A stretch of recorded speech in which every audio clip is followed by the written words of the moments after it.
Hello friends, हम आज आप लोगों को सेक्स लिंक डिजीज के बारे में बात करेंगे। लिंग सहलग्न रोग के बारे में। लिंग सहलग्न रोग दो प्रकार के होते हैं। पहला है हीमोफीलिया और दूसरा है कलर ब्लाइंडनेस। ये दो सेक्स लिंक डिजीज होते हैं। सेक्स लिंक डिजीज का तात्पर्य ये है, इसका मतलब यह है कि ये जो रोग हैं लिंग गुणसूत्रों से लग करके एक पीढ़ी से दूसरी पीढ़ी में जाते हैं। लिंग गुणसूत्र मेल में, यानी मेल में जो लिंग गुणसूत्र होते हैं नर में वो XY होते हैं, जबकि फीमेल में लिंग गुणसूत्र XX होते हैं। इन्हीं गुणसूत्रों से ये डिजीज एक पीढ़ी से दूसरी पीढ़ी में पहुंचती है। अब बात हम पहली करेंगे हीमोफीलिया की। हीमोफीलिया एक, जिसे हम ब्रीडर डिजीज के नाम से भी जानते हैं, क्योंकि इसमें एक बार चोट लगती जनरली तो 2-3 मिनट पर सामान्य व्यक्ति में खून का जमाव हो जाता है। लेकिन यदि कोई व्यक्ति हीमोफीलिया से ग्रसित है तो उसमें खून का जमाव होने में काफी समय लगता है, आधे घंटे या 1 घंटे भी लग सकता है, और जिस कारण अधिक ब्लीडिंग होने के कारण व्यक्ति की मृत्यु तक हो सकती है। तो इसीलिए इसे रक्तस्राव रोग या ब्लीडर डिजीज के नाम से भी जानते हैं। दूसरा ये है कि इसे रॉयल डिजीज के नाम से भी जानते हैं, क्योंकि इसकी खोज सबसे पहले जो इंग्लैंड में महारानी विक्टोरिया है, वो 19वीं सदी में इस रोग को वहां पर डिटेक्ट किया गया था। महारानी विक्टोरिया कि पूरी फैमिली इस रोग से ग्रसित थी, उनके बच्चे भी इस रोग से ग्रसित थे, इसलिए यहाँ पर इसे रॉयल डिजीज के नाम से भी जानते हैं। अब बात आई कि ये जो हीमोफीलिया है इसका जीन रिसेसिव होता है, अप्रभावी जीन होता है, यानी हीमोफीलिया का जीन अप्रभावी होता है और इसका साथी प्रभावी होता है। तो यहाँ पर पुरुषों में या मेल्स में हीमोफीलिया का रोग या कलर ब्लाइंडनेस का रोग ज्यादा पाया जाएगा। क्यों ज्यादा पाया जाएगा? कि इसके जो जीन्स होते हैं X गुणसूत्र पाए जाते हैं, Y पर इसके एलील या गुणसूत्र नहीं पाए जाते हैं, यानी इस रोग के जीन्स से Y का कोई लेना देना नहीं है। इस रोग के जीन्स Y पर नहीं पाए जाते हैं। तो यहां पर आप देख रहे हो कि मेल में XX है, फीमेल XY है। हमने बताया कि रोग का जो जीन होता है ये रिसेसिव होता है, अप्रभावी होता है। तो लेकिन यहाँ पर पुरुष में आप देख रहे हो Y है और 1X है, तो पुरुष में यदि 1X पर भी इसका जीन आ जाएगा तो ये मेल जो होता है वो रोगी हो जाएगा। लेकिन फीमेल में क्या है कि जब 1X पर इस रोग का जीन होगा तो दूसरा इसका साथी प्रभावी है और यह इस रोग को दाब देगा, सबसे मतलब इस रोग को उभरने नहीं देगा, इसलिए फीमेल यहाँ पर कैरियर होगी और ये रोग यहाँ पर प्रदर्शित नहीं होगा। फीमेल यहाँ पर रोगी नहीं होगी, रोग की वाहक होगी, क्योंकि इसका दूसरा जो साथी है X, इस पर जीन जो होगा वो प्रभावी होगा, जिसके कारण इस रोग के जीन्स का प्रभाव कैरियर फीमेल पर नहीं पड़ेगा और इसलिए महिलाएं रोगी कम होती हैं। यदि कोई महिला कैरियर है तो उसके जीन्स के, ये हीमोफिलिक जीन्स से पुरुष प्रभावित होंगे, वो हम अभी बात करते हैं इस बारे में। अब बात आई हीमोफीलिया के जीन्स, हमने बताया कि X क्रोमोसोम पर पाया जाता है, Y क्रोमोसोम पर इसका एलील या जीन्स नहीं पाए जाते हैं, Y एक तरीके से न्यूट्रल होता है। अब बात आई हीमोफीलिया दो प्रकार की होती है, हीमोफीलिया A और हीमोफीलिया B। हीमोफीलिया A को क्लासिक हीमोफीलिया के नाम से जानते हैं और इसमें क्या होते हैं, क्लॉटिंग फैक्टर होता है।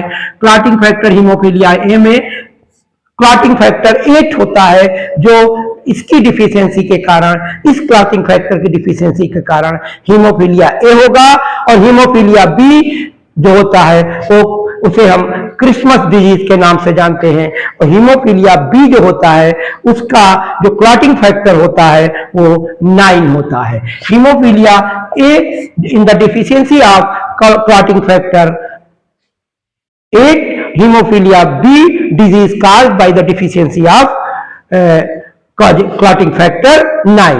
तो दो तरीके की हीमोफीलिया A और हीमोफीलिया B होती है। अब बात आई हीमोफीलिया A को हम क्लासिक हीमोफीलिया के नाम से भी जानते हैं, it is also known as classic haemophilia, और haemophilia B is also known as Christmas haemophilia. तो हीमोफीलिया बी जो है पहले सबसे पहले डायग्नोस किया गया था 1952 में इसे खोजा गया था और पेशेंट क्या था, स्टेफन क्रिसमस। स्टेफन क्रिसमस था, इसीलिए इस डिजीज का नाम क्रिसमस डिजीज के नाम से जाना गया इस रोगी के कारण। तो ये सबसे पहले डिटेक्ट किया गया था हीमोफीलिया बी 1952 में। अब बात आई कि इसकी वंशागति कैसे चलती है, इनहेरिटेंस कैसे होता है, ये कैसे एक पीढ़ी से दूसरी पीढ़ी में जाती है, इसकी हम बात करेंगे।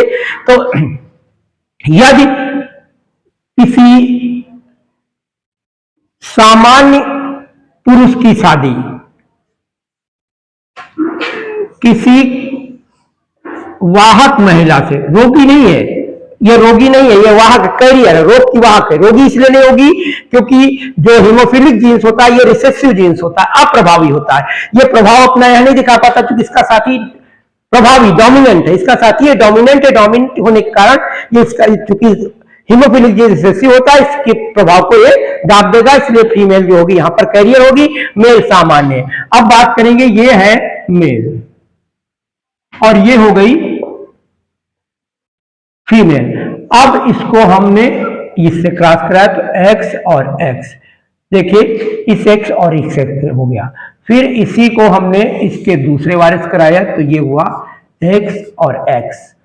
फिर इसको हमने इससे कराया एक्स वाई और इसी को हमने इसके दूसरे वाले से कराया एक्स वाई। तो यहां पर देख रहे हो एक्स, ये एक्स पर है, फिर यहां पर दूसरा, ये ऐसे होगा। तो यहां पर इसको हम ऐसे भी बना के लगा कर सकते हैं, इस तरह से भी ये है, देखिए इसको ऐसे भी सिंपल तरीके से भी आपने हो सकता है, आपको क्रॉस करना सही ना है। पहले तो आपको पहले को इसके पहले से दूसरे वाले फीमेल को पहले गुरसूत से कराना होगा, फिर इसके पहले वाले को फीमेल के दूसरे एलील से कराना होगा, फिर इसके मेल के सेकंड वाले को फीमेल के फर्स्ट से, फिर इसी के सेकंड वाले को फीमेल के सेकंड से क्रॉस कराना होगा। लेकिन यहाँ पर क्रॉस कराने में आप गलती कर सकते हो, इसलिए यहाँ पर एक तरीके से पुनः चेकर बोर्ड के हिसाब से आप कर लीजिए। मेल आपका XY है और फीमेल कैरियर है XX, ठीक है। तो ये हो गया यहाँ पर XX और इसी को हम यहाँ पर ले आए XY, इसको देंगे XX और इसको XY। ये देखिए ये आ गया। तो यही चीज आपको यहां भी दिख रही है, यही चीज आपको यहां भी दिख रही है। तो इसका मतलब आपका 4 बच्चे यहां दिख रहे, यानी 25% फीमेल जो होंगी ये होंगी आपका कैरियर। कैरियर किसकी कैरियर होंगी? हीमोफीलिया की कैरियर होंगी, रोगी नहीं होंगी, कैरियर होंगी।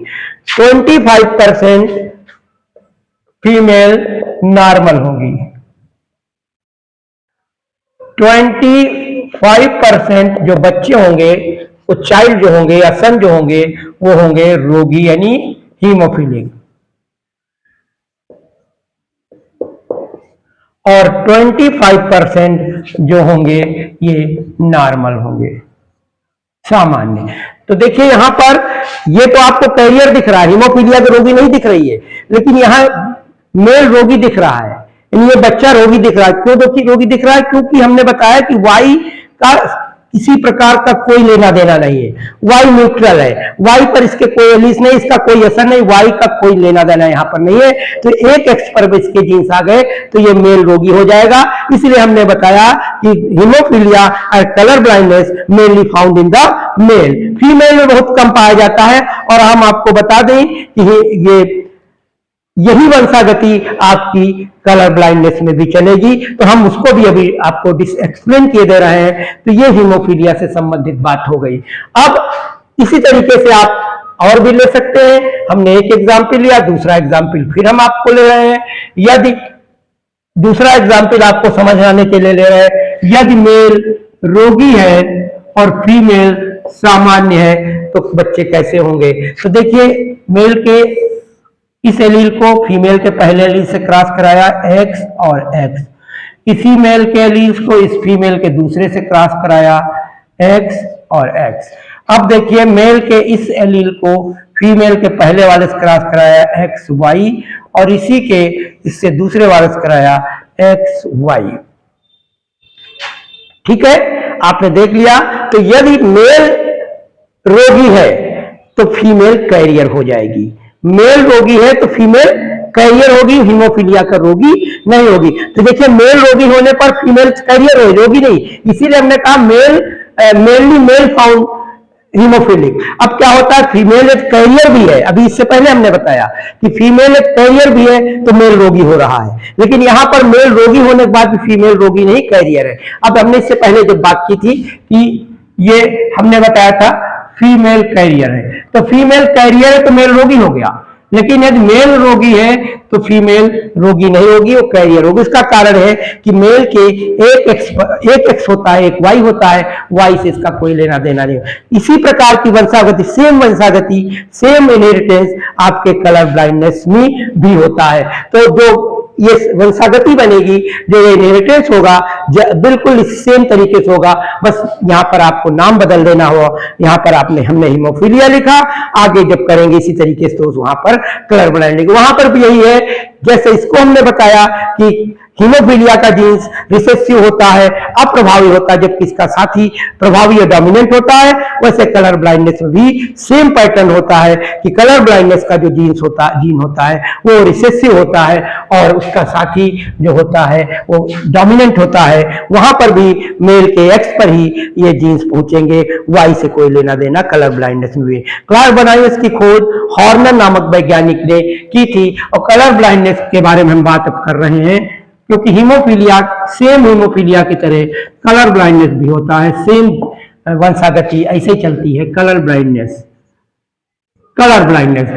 ब्लाइंडनेस और दूसरा हीमोफीलिया दोनों सेक्स लिंक डिजीज होती हैं, लिंग गुणसूत्रों से जा रही है, यानी एक्स वाई और X X, X Y male और एक्स एक्स फीमेल। अब यहाँ पर कलर ब्लाइंड बिल्कुल सेम पैटर्न पे, थ्योरी बिल्कुल सेम होगी, बस कैरेक्टर बदले होंगे, रोग के लक्षण चेंज होंगे। अब वहां पर हमने ब्लीडर डिजीज या रॉयल डिजीज या हीमोफीलिया कहा, तो यहां पर क्या होगा, इसे हम कलर ब्लाइंडनेस, जैसे कि नाम ही से पता चल रहा है कि कलर को डिटेक्ट नहीं कर पाता है यदि कोई इसका रोगी होता है। तो कलर ब्लाइंडनेस को हम दूसरे नाम से रेड ग्रीन ब्लाइंडनेस भी कहते हैं। फिर प्रोटॉन डिफेक्ट और चौथा नाम है डाल्टोनिज्म।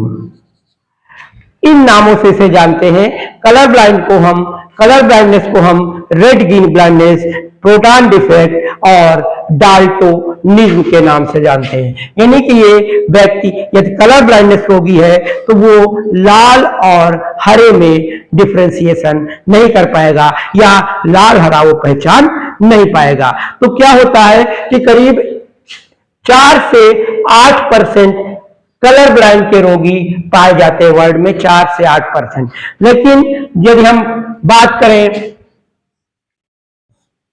गोरी प्रजातियों में, वहां पर आपको 8% मिलेंगे। यदि यहां इंडियंस में बात करें तो करीब 4% लोग कलर ब्लाइंड मिलेंगे और महिलाएं तो बहुत ही कम पाई जाएंगी, 0.1%, 0.1 to 0.2% महिलाएं केवल कलर ब्लाइंड पाई जाएंगी। और आपको पता है कि महिलाएं न हीमोफिलिक ज्यादा होती हैं न कलर ब्लाइंड होगी, दोनों में परसेंटेज की मात्रा बहुत कम होगी, महिलाएं रोगी कम होती हैं। तो यहां पर हमने जब कलर ब्लाइंड की बात की तो ओवरऑल वर्ल्ड में 8% के आसपास कलर ब्लाइंड होंगे, लेकिन यदि गोरे की बात करें तो 8% और इंडियंस की बात करें तो 4% कलर ब्लाइंड होंगे। और महिलाओं की बात करें यहाँ पर तो 0.1% से 0.2% तक महिलाएं कलर ब्लाइंड होगी, यानी वो लाल हरे को विभेदित नहीं कर पाएंगी, यानी कि लाल हरा अंधापन इनमें होगा। और खोज की थी हॉर्नर ने। ठीक है, अब बात यहां पर भी बिल्कुल वैसी वंशागत चलती है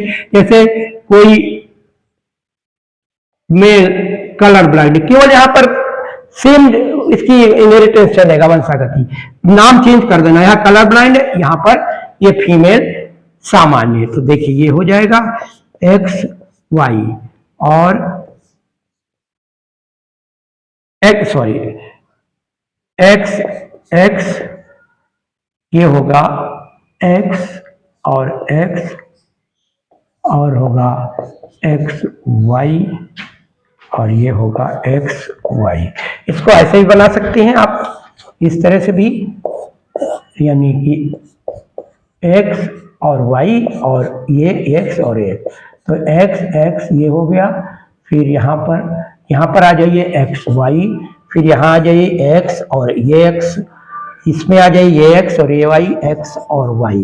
तो यहाँ पर ऐसे बनता है, लेकिन देखिए यहाँ थोड़ा आपका सिंपल तरीका है, हो सकता है वहां लाइन बनाने में आप कंफ्यूज कर जाएं, लाइन ओवरलैप हो जाए और आपको समझ में आए। तो यहाँ पर इस तरह भी आप देख सकते हैं, यानी कि यहाँ पर देखिए ये दोनों जो बच्चे हैं यानी डॉटर्स हैं, यानी हम कहेंगे ये डॉटर्स की बात करें तो 100% लड़कियां क्या होंगी, कलर ब्लाइंड होंगी, और 100% लड़के नॉर्मल होंगे। ये तो लड़की लड़कों में डिफरेंशिएशन हम कर रहे हैं। 100% डॉटर कलर ब्लाइंड, 100% सन नॉर्मल। लेकिन ये टोटल बच्चों में परसेंटेज की बात करें तो 50% बच्चे होंगे कैरियर और 50% बच्चे होंगे सामान्य। या बच्चों की बात करें, सन एंड बॉयज की, गर्ल्स की बात ना करें, केवल बच्चों की बात करें तो 50% बच्चे जो होंगे यहाँ पर जो होंगे कैरियर और 50% बच्चे नॉर्मल है। ये आपके बारे में ये होमोफिलिया और कलर ब्लाइंडनेस की बात हो गई। और आपको यहाँ पर कोई दिक्कत आप लोगों को महसूस हो तो आप हमें कमेंट करें और जरूर वीडियो को देखें, कोई दिक्कतें वो हम साझा करें तो कहीं पर, इससे ही आपको कमेंट बॉक्स में आपको जवाब दें। अब बस आज के लिए इतना ही। हमारे वीडियो को शेयर करें, लाइक करें, कमेंट करें। Thank you.